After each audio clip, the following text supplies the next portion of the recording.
سلام درنو لیدونکو ستړي مه شئ.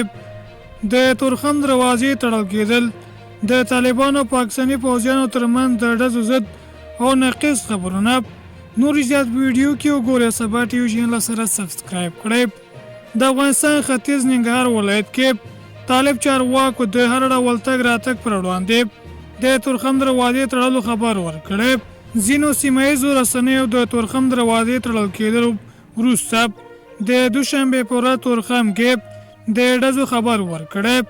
ټولنیز او ځینو نورو رسنیو په تورخم دروازه کې د ډزو ویډیوګانې خپرې کړي دي. تر اوسه کومې خپلواکي یا رسمي سرچینې د دې ویډیو او په تورخم کې ډزو پخلی نه دی کړی.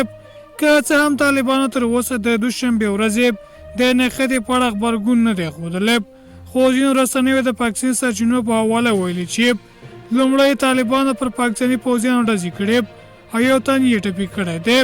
تېره یکشنبه وخت د تورخم کمیسار مولوي محمد صدیق ویلي و دا دروازه د هر ډول تګ راتګ ترانزیټي او سوداګریزو موټرو پر مخ تړل شوې ده.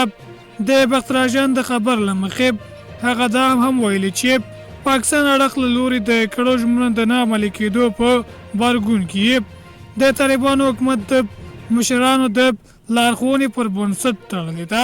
مولوي محمد صدیق له هېوادوالو وغوښتل چې له بل امر دې تورخم ته نه ورځي.